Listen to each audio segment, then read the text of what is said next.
Hello humans, welcome back.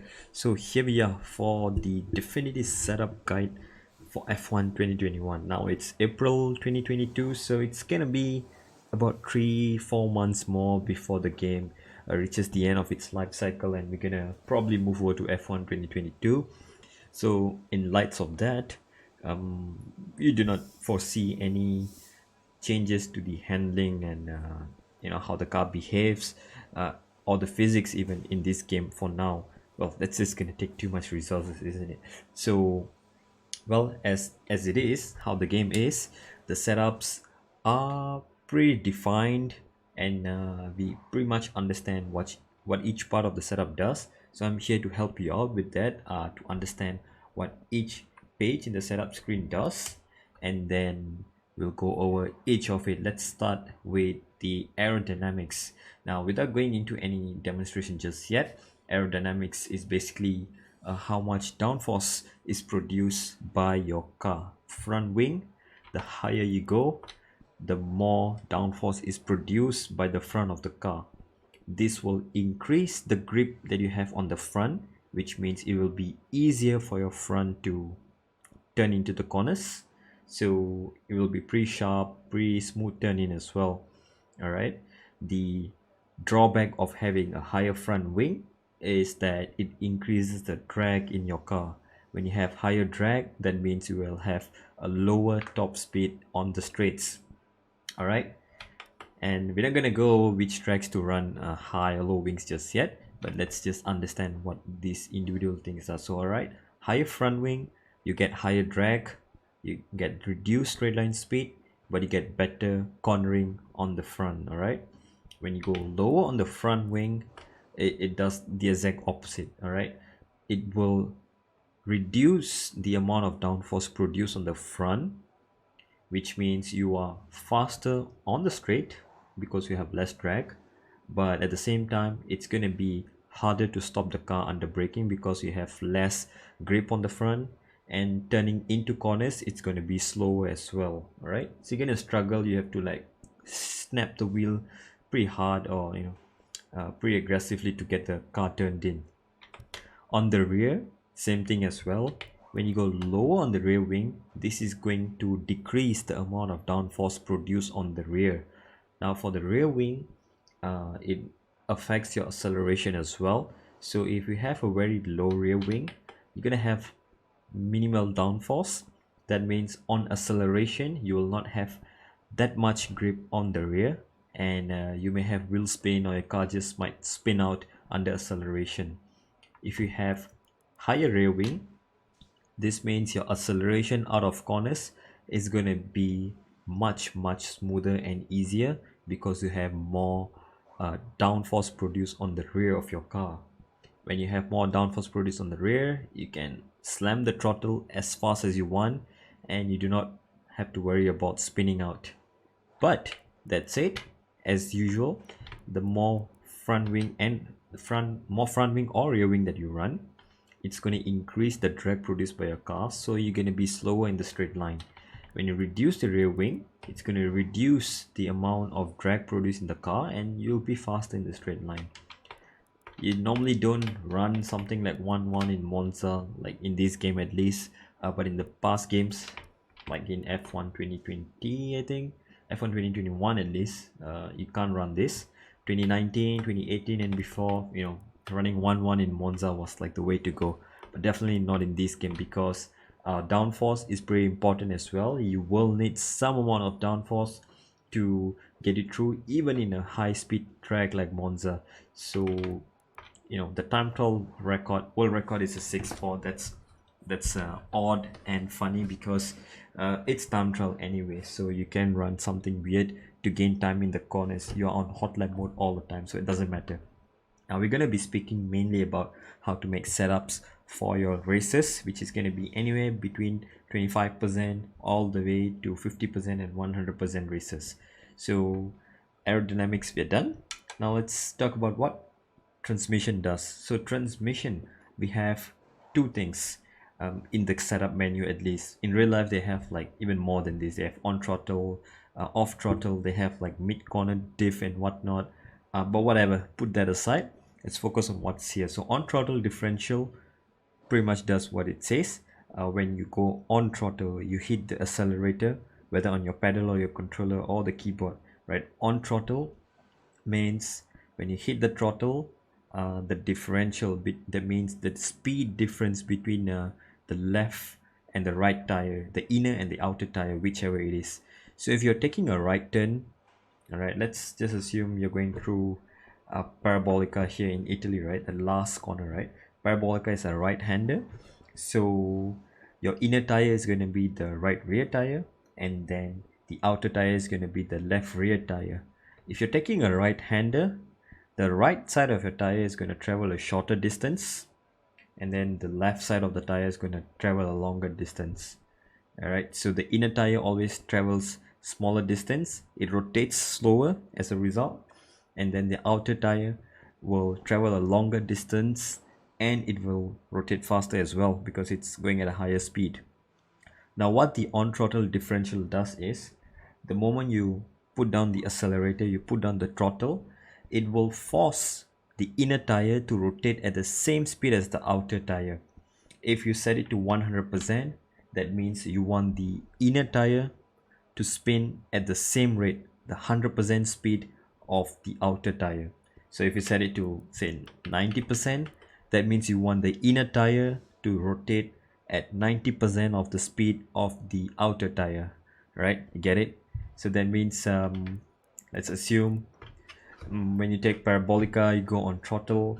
Let's just, for argument's sake, let's say the outer tire is traveling at 1000 rpm or 1000 rounds per minute or whatever it is. I don't know the exact number. Let's say it's at 1000 rpm, and when you set it to 100% on throttle, you're forcing the inner tire to rotate at the same speed as well. All right, so you're forcing the inner tire to rotate at 1000 rpm as well, even though it's traveling a shorter distance. Okay, so what this does is, when you force the tires to rotate at the same speed, it's going to generate forward momentum. It's going to improve your acceleration because there's more forward momentum generated, and this can also induce some oversteer very early during the acceleration phase, but it will be easier to catch because you are technically still going a little slower than going full speed. All right, and so basically that's what the on throttle does. You force the inner tire to rotate at the same speed as the outer tire. You generate forward momentum. It increases your traction, increases your acceleration, but there's a chance of oversteer happening very early on during the acceleration phase. In F1 2021, running at 100% is pretty much the way to go, because you want to be getting the maximum out of your tires, especially in qualifying runs. And in the race, you can always get away with running 90%, 95, 85, 80. That's so that you're not forcing the tires to rotate at the same speed. This will help with some tire wear. So if you're generally struggling with tire wear throughout a stint, you can possibly reduce this. As your tires are wearing out as well, you want to be reducing the on throttle a little bit if you're struggling on traction. That's so to help the tires to cope with the limited traction that they have due to tire wearing down. Okay, in the wets, I do not recommend anything lower than 70%. That's pretty much calling for nightmare if you go below 70%.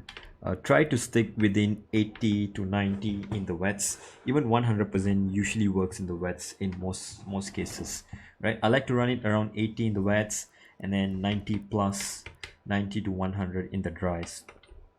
Okay, so on throttle is basically when you go on throttle, right? Now off throttle is basically the exact opposite. It takes effect when you are off the throttle. So when you're braking or when you're coasting, all right? So when you hit the brakes, the off throttle will force the rears, or kind of like tell the rears to rotate at different amount of speed. Again, say if you have your off throttle at 100%, that means when you're braking for a corner and then you're turning into a corner while you're coasting, or while you are trail braking, right, this will force the inner tire to rotate at the same speed. This will cause understeer as you are trail braking into a corner. This will also cause some understeer while you're just coasting and trying to get the car turned into a corner. That's because the inner tire is being forced to rotate at the same speed as the outer tire. It's generating forward momentum, and when you generate forward momentum, you're telling the car to go forward. When you reduce the off throttle or on throttle, in either way, right, you allow the car to rotate a bit more, so this generates a bit of rotation in the car. In F1 2021, ideally 55 is a good baseline to start off for off throttle. Any lower, you are forcing the car to loosen up too fast when you enter a corner, and that might cause a lot of oversteer on corner entry and mid corner. So 55 is usually a good baseline. 155 is definitely, I'll recommend that at most tracks. But of course, if you look at custom setups, some tracks do have like 56. Some high-speed tracks, maybe like Japan, Silverstone, you have to run at 55, maybe 56, maybe 57 to keep the rear stable as you're going through very high-speed corners, and that will actually help you to keep the car stable and give you confidence under braking as well. Okay, so baseline 155, that's all you have to remember. Suspension geometry in F1 2021, this is the meta. This is one of the fastest way you can run it. So right, left, left, left, it's called. Why is it called right, left, left, left? Because front camber is set all the way to the right, rear camber, front toe and rear toe is set all the way to the left. Thus the name right, left, left, left as the preset for suspension geometry. Why do you do this? Well, simple explanation: when you increase front camber, increase the negative front camber, right, you have more negative camber. This will give you better mid cornering speed, mid corner grip, not speed, mid corner grip, but this will affect your braking and acceleration in a bad way. So that means you will get worse braking and acceleration performance when you have more negative camber on the front. So 2.5 keeps your car pretty good on corner entry. Mid corner, you can adjust everything else in the setup to make it feel better, or just take a better line. If your lines are pretty good, then you'll find no issues with this. Rear camber, ideally, if you run at negative 1.0 on the rear, it's going to be more stable in slow speed tracks. That's because in slow speed tracks, you want a bit more contact patch with the ground, with the tire. The tires need more contact patch with the tarmac, so that gives you a bit more grip in slow speed corners. But in high speed corners, you want more rear camber as well. This will give you more grip through corners in high speed corners. So again, you have to find a compromise. In F1 2021, you can run this baseline for all tracks and you will be perfectly fine.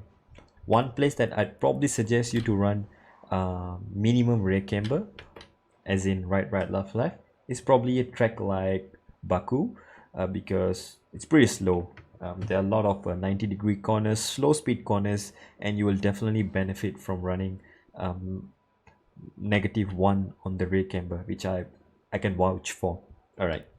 Otherwise, if you have a pretty good setup, you're okay with this, might as well go ahead with it. If you want to fine tune your setup and find more time, always come back to suspension geometry at the end of your setup adventures. Suspension. Now this is where you can also find a lot of time by getting the right suspension setting, and this will vary from person to person because everyone will have somewhat differing driving style. But in general, what you want to make sure you're doing right in this game to be fast is to set the front suspension and front anti-roll bar to 1. Why? When you have a soft front suspension and soft front roll bar, this will allow your front to move as freely as it likes. So suspension controls the movement up to down, roll bar controls the movement left to right. When your car is turning, it's swaying left to right. Okay, so under braking, under acceleration, all this, you can feel the difference. So having a soft front suspension will allow the front of the car to drop down to the ground as close as possible. So when it's soft, it's easier for the front of the car to drop, and when your car is lower to the ground, this improves the grip that you generate on the front, improves your turning as well, which means it's easier to turn into a corner. That's definitely what you want.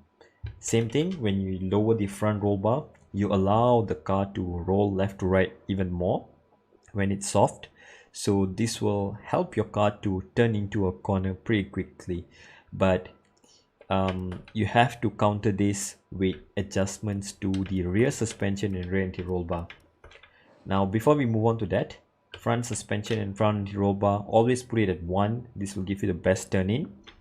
If you go any higher than that, you will start to notice your entry into a corner might be a bit sluggish. Alright, even one click you can sometimes feel the sluggishness into a corner. But mid corner, this will improve your car's stability. If let's say your car is too snappy, if you're running this setup from the time trial record, world record, right?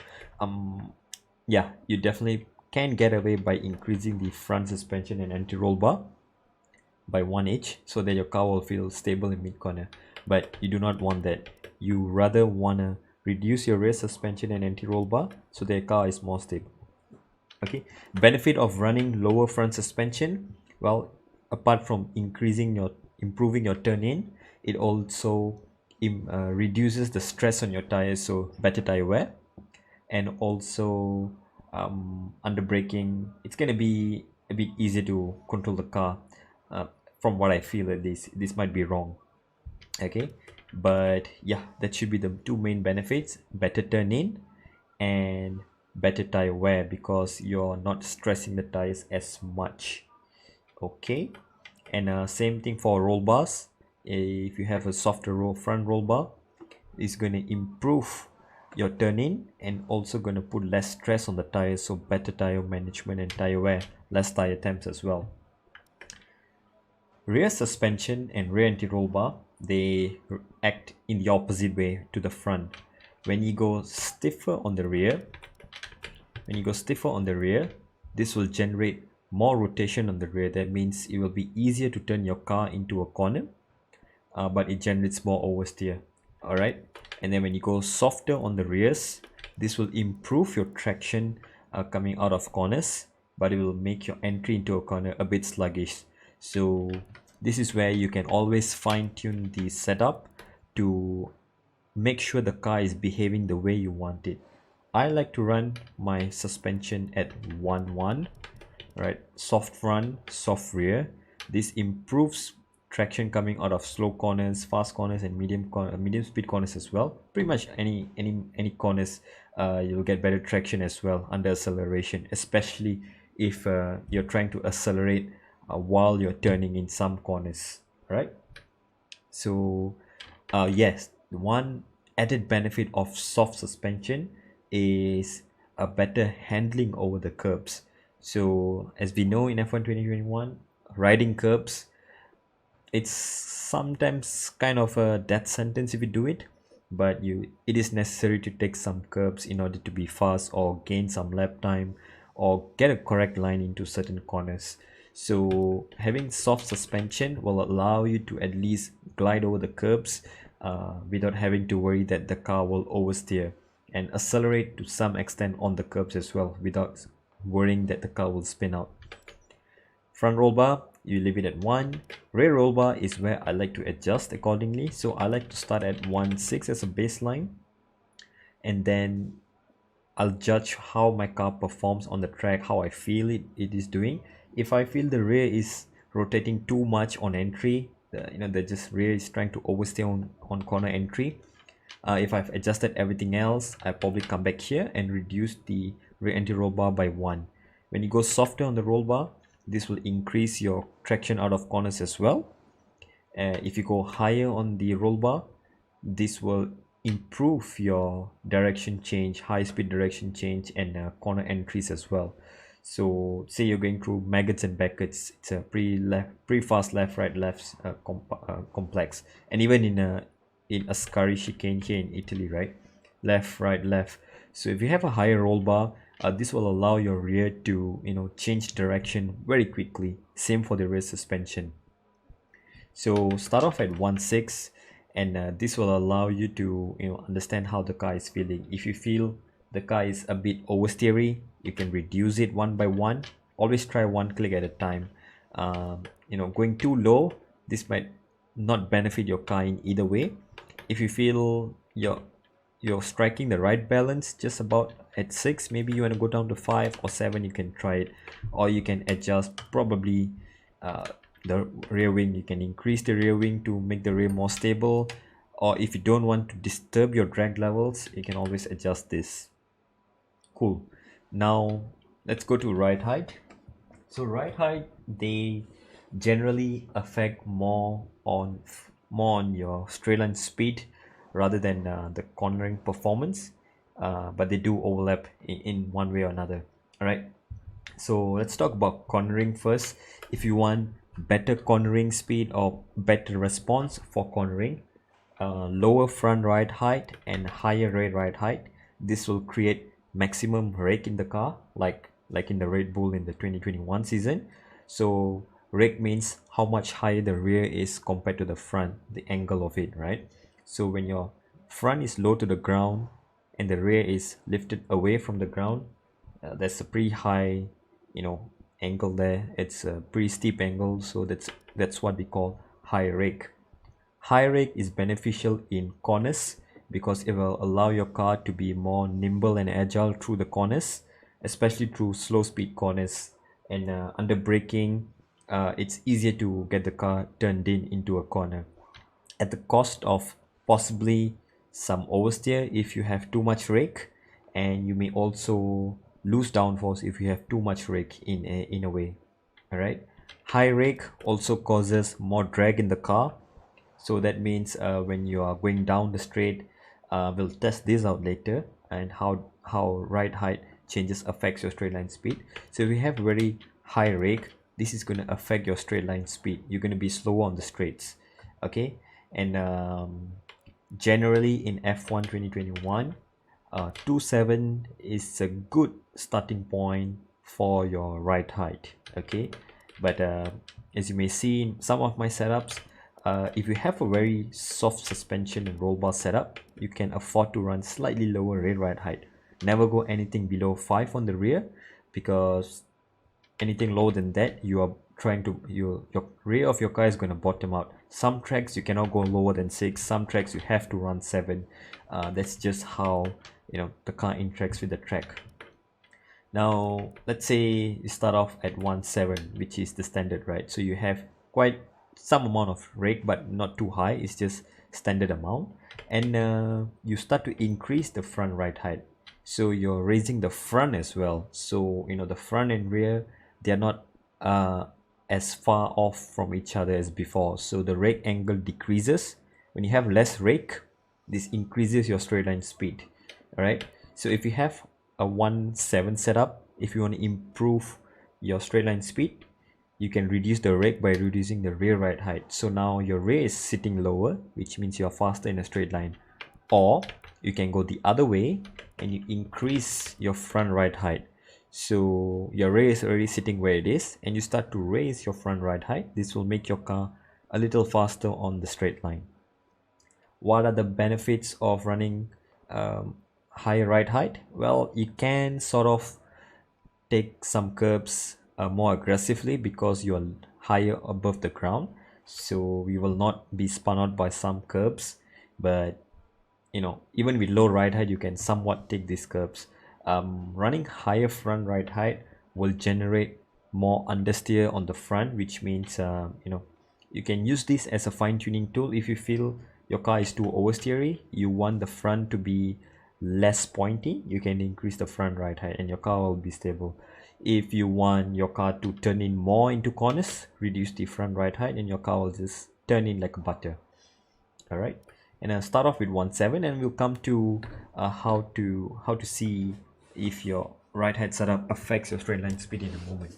Brakes, 150 is the meta that is set ever since patch 114 or 115, I don't remember, but you know, realistically, you know, you will be running 56 or 57 or 58 or 55 even, but there was a patch long time ago, and you know, they made it so that 50% brake bias was viable, because there was an exploit for those who use ABS, or even some of the pro drivers, where you know, they'll drop the brake bias into corner entry and they will just slide the car into the corner, and it was faster in that way, to take a corner in time trial at least. And that was unrealistic, and Codis fixed it, sort of fixed it, by you know, making it that 50% brake bias will not spin out your car. So always run 50%. That is going to be beneficial for you in the race, in qualifying as well, and you will find a lot of time out of this. If you set your brake bias towards the rear like this, that means there's more load towards the rear of the car under braking. This can cause the rear to oversteer, and if you find that's happening, you can just increase the brake bias by 1 or 2% in heavy braking zone, so that your car does not oversteer in corner entry. All right. Conversely, if you have a very front biased brake bias like this, say 70%, your fronts are going to lock up more into heavy braking zones. That will cause your fronts to, you know, stop too much. There's too much force on the fronts, and there's no force stopping the rears, so the rears keep pushing the car forward while the fronts can't cope with the load, and that will cause the fronts to lock up, increase your tire wear, and all that bad stuff that comes with it. So to keep it simple, running at 50%, you'll be good. Some corners may be heavy braking zones, like turn 1 Monza probably, or turn 1 in Spa, or the bus stop chicane in Spa. You can run something like 51%, just so the front is a bit more balanced. As your tires are wearing out as well, if you notice that your rear tires are wearing out more than your front tires, you can always increase the brake bias by 1 or 2% in the race, so that the load is taken away from your rear tires, and you preserve your race a bit more for better pace overall. Tire pressures. Now this one is a little bit funny, because there's a bit of a issue with how the implementation is done, sort of incorrect, although you know, it's not fully accurate either way. So when you have higher tire pressures, generally they will lead to a more inflated tire, right? So that means there's less of the tire touching the ground, and that means while you're cornering, there's, or even on the straights, there's less contact with the tarmac, which means less heat is generated through corners as well. That should reduce the tire temperatures that are produced by the tires, but that doesn't seem to be the case in the game. Apparently in the game, when you have higher tire pressure, it will also increase your tire temperatures as well. Well, to which extent this is true in real life, I don't know, but let's just come back to this game, and focus on what works in the game and what doesn't work. All right, so in either tires, front or rear, higher tire pressure will mean better stability for the car. All right, that means when you're changing direction very quickly, the car will be very stable as well. On traction, on acceleration, on braking, your car will be stable as well. So higher pressure equals to more stability, and also equals to more tire temperature. Okay, but the the benefit of having higher tire pressure is it will reduce the tire wear as a result of that. So that's a good benefit if you want to consider fine-tuning your setup to increase or reduce your tire wear accordingly. All right, for this game, I will always recommend starting at in the middle, 23.0 for the front tire pressures. Always keep the left and right side of each side symmetrical for best handling. So start at 23.0 on the front, and go into the race practice and see if, you know, on heavy fuel, on soft tires, or on medium tires, if your tires are overheating very regularly through a stint. So if they're going above 100, above 105 degrees, you want to make sure you can manage that by reducing the tire pressures here. All right, that's assuming if you have a soft suspension like this, because if you have a very aggressive suspension setup, it is again naturally going to cause more tire temperature into your setup. Okay, so if you have a pretty good setup on the tires, pretty soft like this, you should not be having any issues if you run 23.0 at most tracks. Tracks like Spa, Monza, I can run 23.4, maybe even 23.8 in Monza, because there's a lot of long straights and the tires cool down pretty fast. So having slightly higher pressures will keep the tires in a good temperature range. Reduces the tire wear as you go higher. It also increases tire temperature as you go higher. Same thing on the rear. All right, when you have higher pressure equals to more stability, equals to more tire temps, equals to less tire wear. Okay, and you want to make sure your rear tire temperatures, rear tire pressures are at maximum at all time. That's so that your rear of the car is pretty stable. As you know, F1 is rear engine car, so that means the engine is located at the rear of the car, and then it's also a rear wheel drive. That means when you put on the throttle, the rear wheels receive the power, right? Unlike our road cars, which are front wheel drive. So rear wheel drive, you want to make sure the rears are stable, and it's a sport car anyway, performance car, so you want to make sure the rear can be very stable, so that you get the best handling out of your car.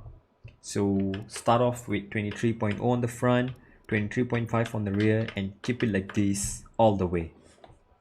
Where would you want to reduce your tire pressure on the front? Possibly for a qualifying run. Maybe if your tires are overheating, maybe you do your first qualifying run, it starts to overheat, and then on the second run you can come back into the pits, reduce by 1 psi, and then go again. You should be getting a better temperature management from the tires. Rears, keep it at maximum at all time. There's not really much benefit from running any lower pressure. You only get better traction in slow speed corners, but when you come to high speed corners, you'll feel the car is trying to slide away from you. So a better compromise is always to have a car that's handling well in the high speed corners, because in the low speed it's so much easier to catch the car when it's slow anyway. All right, so yeah, try that out, keep it like this.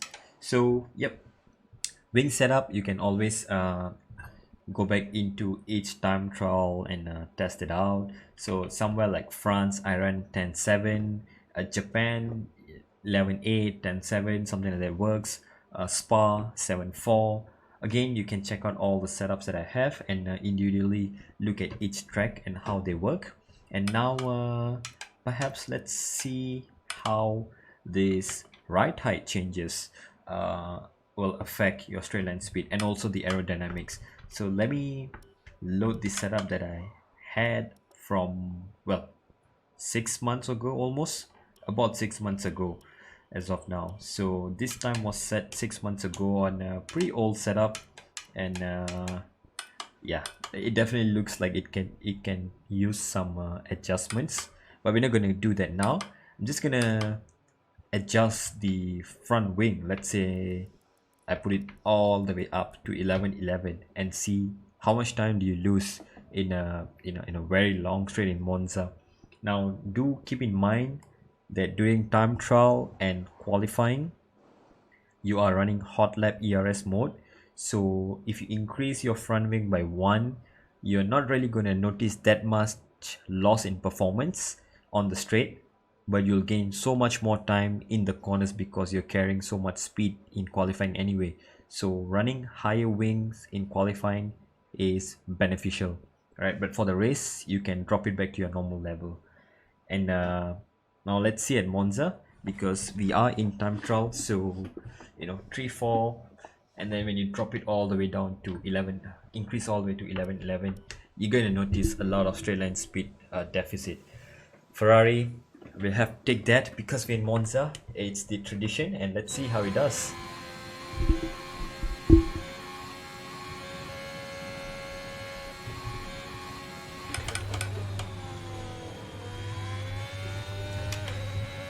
Okay, straight away I can feel that coming out of the corner, I was able to put down the power so much faster because I have so much more grip on the rear.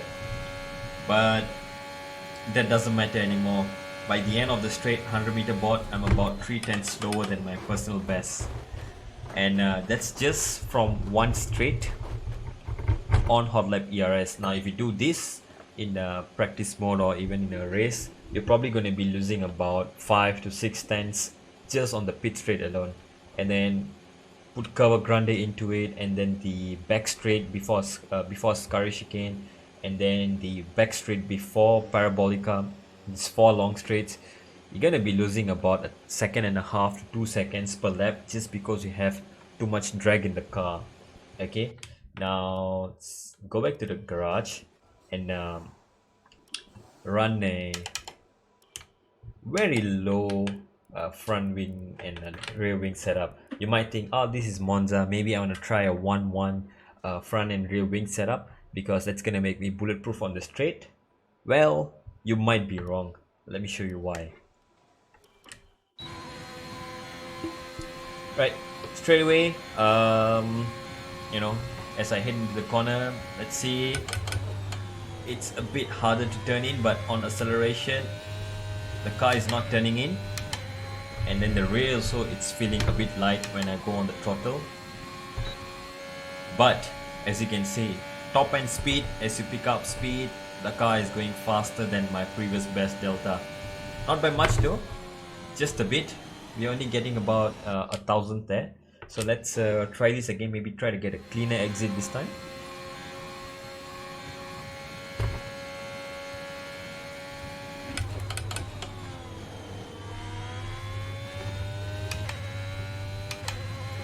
It's definitely a bit edgy because I don't have as much downforce on the rear, and that's causing my rear to be a bit unstable. But there you go, better exit, and now you can see we are gaining, well, not that much time.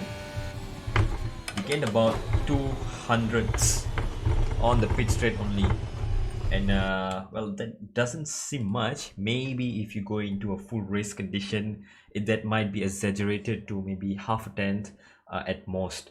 But why you do not want to be running too low of wings, because it will affect your cornering speed, your corner entry. So your corner entry into Parabolica, it's going to be slower. You're carrying less speed into Parabolica, and then you have to wait so long. You have to feather the throttle to get onto full power coming out of Parabolica.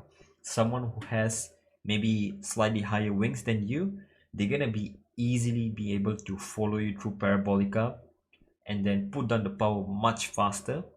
And with the slipstream and DRS being so powerful in this game, they're gonna make a pass on you very easily.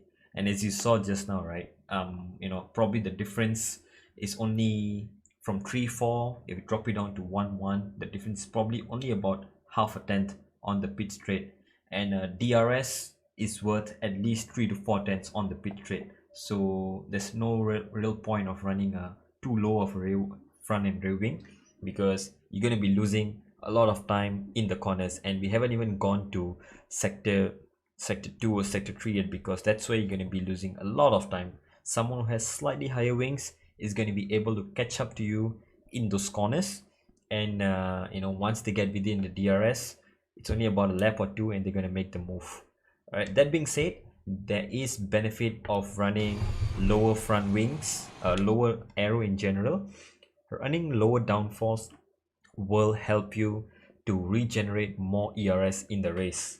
So this is beneficial if you want to just spam your ERS and defend on the straights, or you know, make sure that you can pull away from someone and recharge your ERS while in clean air. So that's a good idea.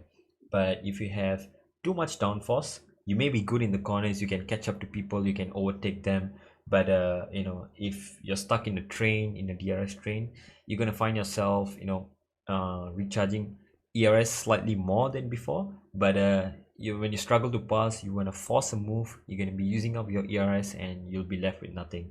In clear air, when you have too much downforce, you don't have DRS, you're barely recharging any battery, so you're going to be on the back foot if someone has a better setup than you. So Monza, as enticing as it sounds to run 1-1 wings, please do not do that. At least run 3-3 or 2-3. You know, if you're really ambitious with that, 3-4, 4-4. It's normally where the general setup is. All right. Now that we've seen how straight line speed is being affected by the wings, all right, and let's go to ride height. How ride height can affect your straight line speed. So just for a reference, let's try to get a good exit out of parabolica and see, you know, how the lap looks like on the setup that I did, that I used for my PB here.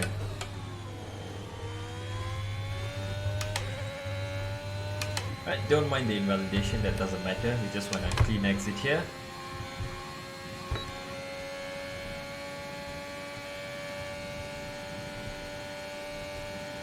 Okay, so about equal there. You can see 5,000s there, probably because I got a slightly poor exit compared to my best run. We did miss parabolica a little bit, so that might have affected it. But let's go to the setup screen now and see if you run high rake. You know, you want to be very agile in the corners. You're like, oh yes, I want to be able to ride all the curves in Ascari and not having the car to spin on and blah blah blah. Let's see how much do you actually lose on the straights. You're gonna be losing quite a lot of time, to be fair, and it's not gonna be beneficial at all in the race, especially when you will not have hot lap in the race.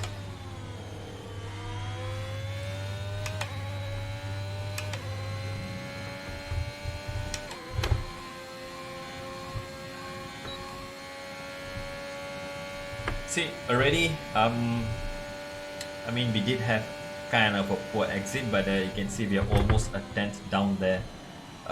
Not a tenth, almost half a tenth down, coming out of Ascari and running down onto the pit straight.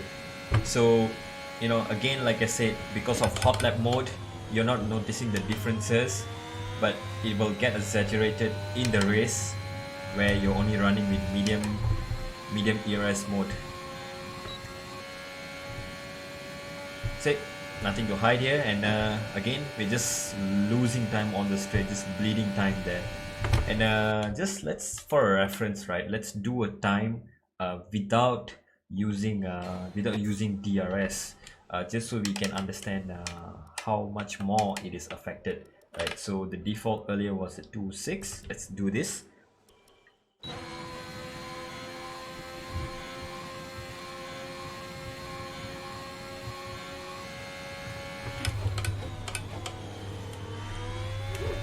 Oh my goodness, well, that's a little too aggressive there.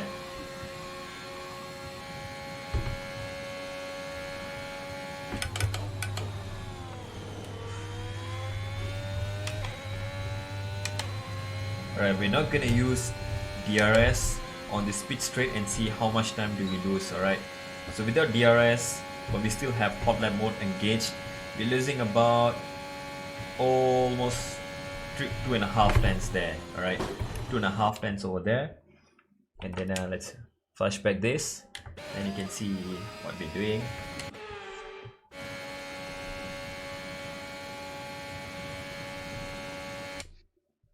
Alright, so let's go into our dash cam and then see how much time we're losing to the delta. So about 2.5 tenths almost, right, without using DRS. And in the race, real race, it's gonna be probably 3 tenths, 4 tenths, even 5 tenths, because you do not have a hot lap mode engaged to give you the extra speed boost. Okay, so now let's go back to the pits and get a better reference time with the 211 ride height. What does it do to your setup? Obviously not going to be running 211 in Monza just for demonstration purposes. We're going to do this how it affects your car on the straight line speed.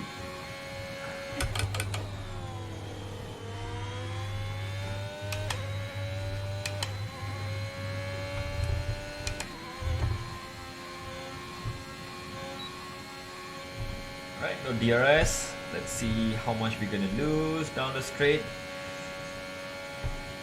Yeah, we're already losing more than that by the time we arrive to the end of the corner. So let's see, by the time we stop at 100 meters there, just around here, was it? Around here. Okay, we can even stop. We can even stop earlier. So I can see from my delta here that we're losing about this much time. Okay, so let's see here, and go into cockpit camera. And then you can see, so earlier with the 2.6 ride height, we were about the same amount of time down to 0.227, closer to 100 meter, right? But now about 200 meters back, we are losing that much time, and then by the time you arrive into the next corner, you're losing probably another half a tenth here. So yeah, you can definitely see the downside of running extra rake, extra ride height. It's gonna affect you down the straight. Now you can do the opposite, and you can increase your straight line speed in the corners. So not the corners, my bad. You can increase your straight line speed on the straight by reducing your rear ride height. But let's see how low can you go. I've already tested this, but you cannot go any lower than 1. All right, otherwise your car is just gonna bottom out. Let's just show you for example, for demonstration purposes.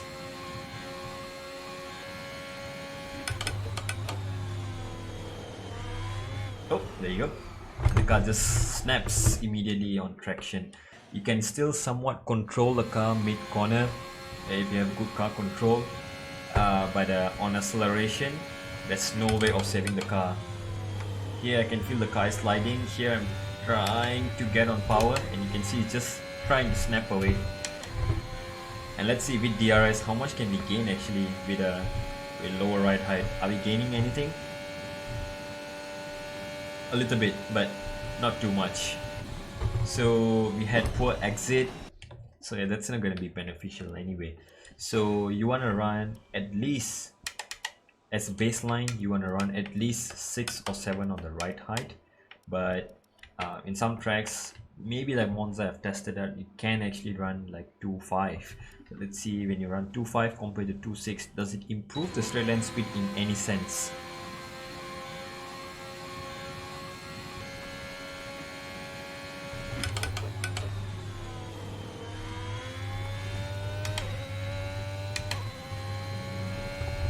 Now we'll use DRS just to get a good comparison against our personal best here.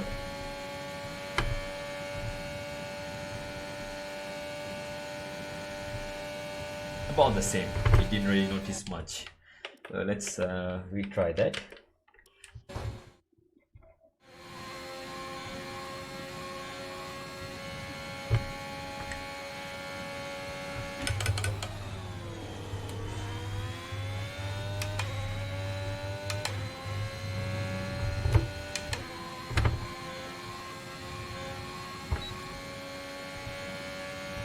Okay, much better exit as previously we did, and you can see we are gaining very slowly on the straights.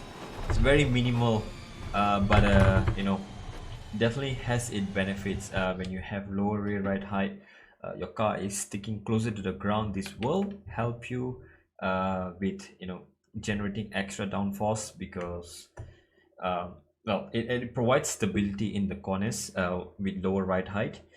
In fast corners, long corners, you're gonna feel the car is more planted as well. But in slow speed corners, the time loss might be very minimal.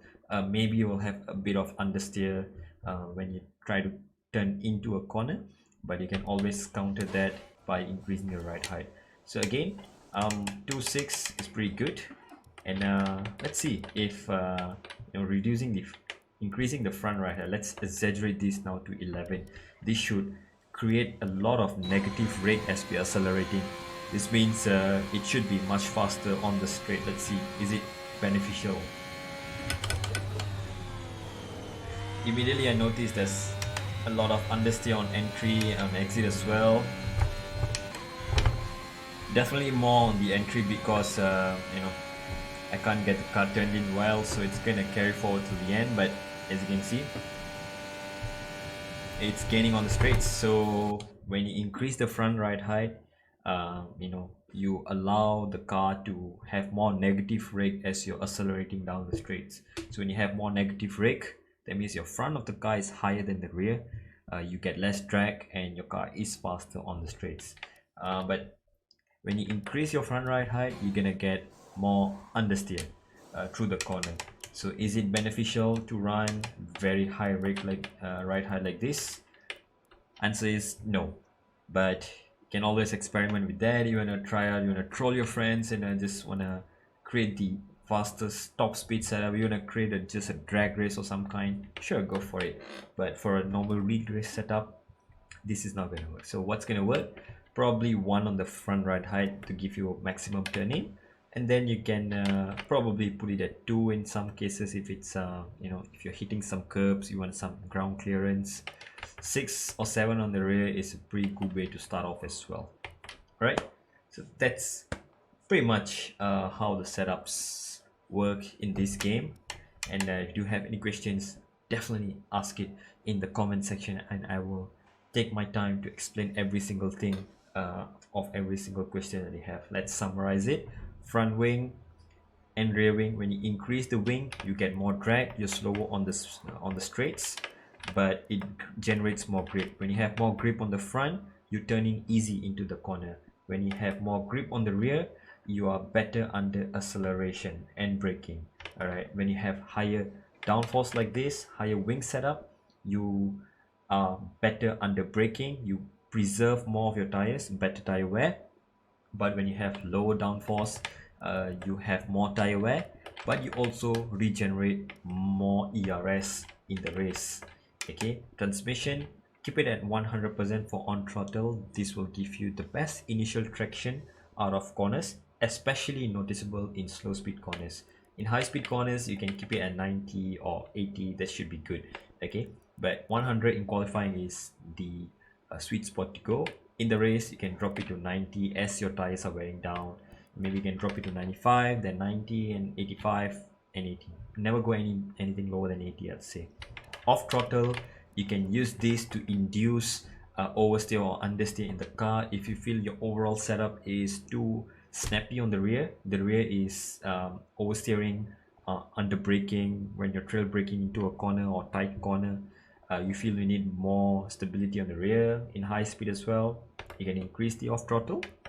If you feel you need more rotation on the rear, and you feel that the car will not oversteer when you do any changes, you can reduce 1% on the off throttle. So this will give your rear to turn in more. But if you find it oversteering, then just turn back to 57 and try to adjust something else in the setup. Suspension geometry, right, left, left, left is pretty much the way you want to go for most tracks. All the tracks it works. A good baseline, very good baseline for suspension geometry, works everywhere like a charm. Okay, if you increase the front camber, if you add more negative front camber towards the left, it will give you better mid corner feeling.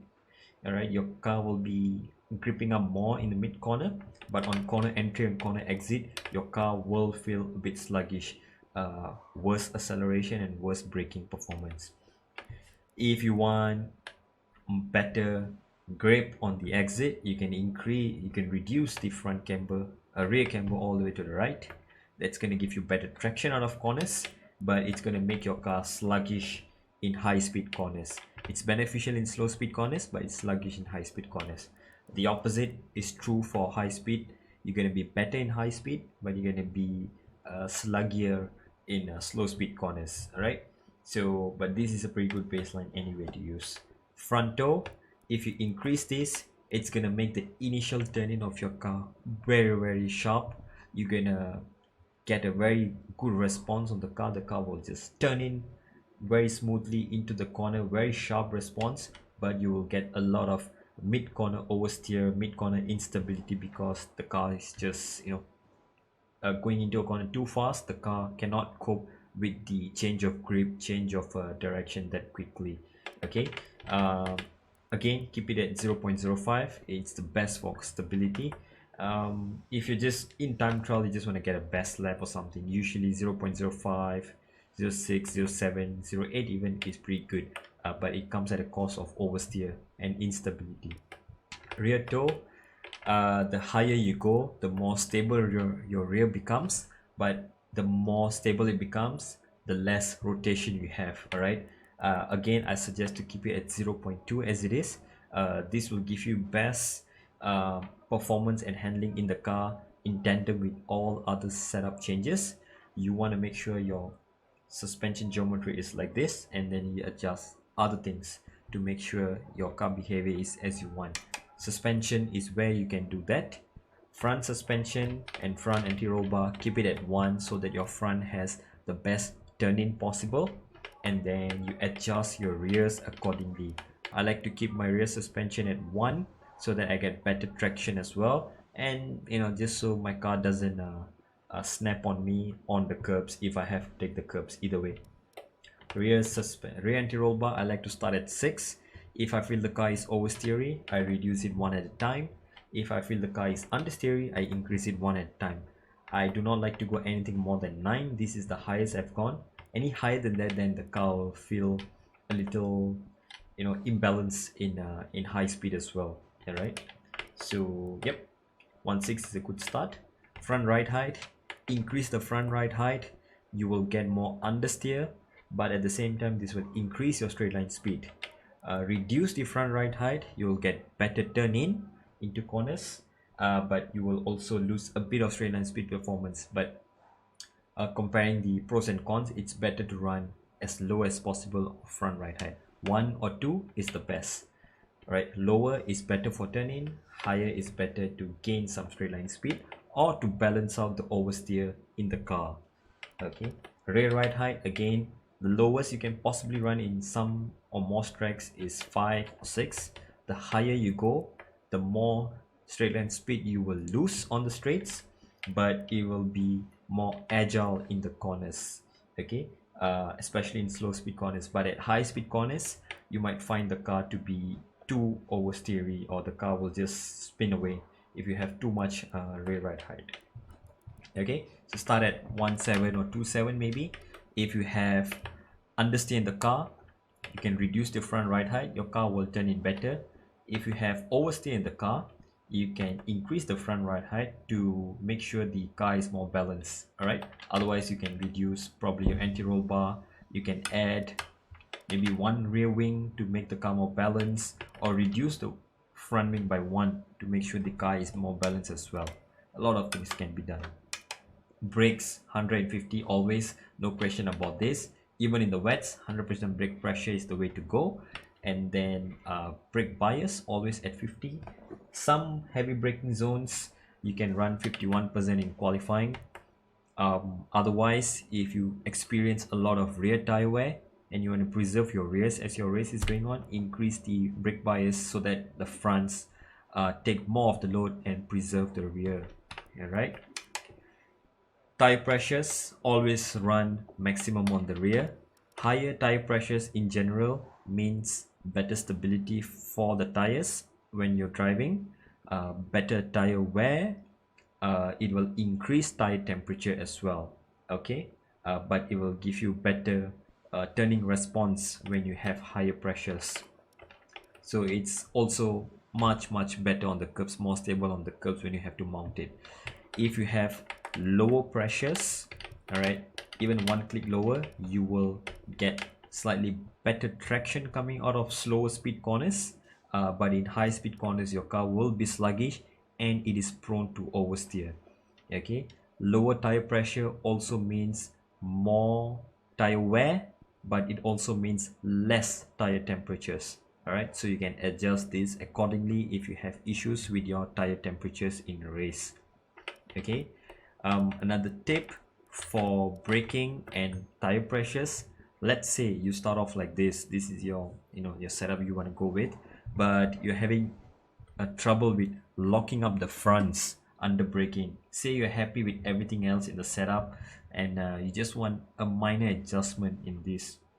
So if you have front locking, you can reduce the front tire pressure so that you get better grip on the front, so you reduce the front locking. If you have rear locking, that means your rears are locking up, you can either reduce the rear tire pressure, okay, so you get more grip on the rear, or you can increase the front tire pressure so that the load is more balanced between front and rear. Okay, so there you go. That's some quick adjustments that you can always make. And last part, what can you change in qualifying to race in Parc Ferme?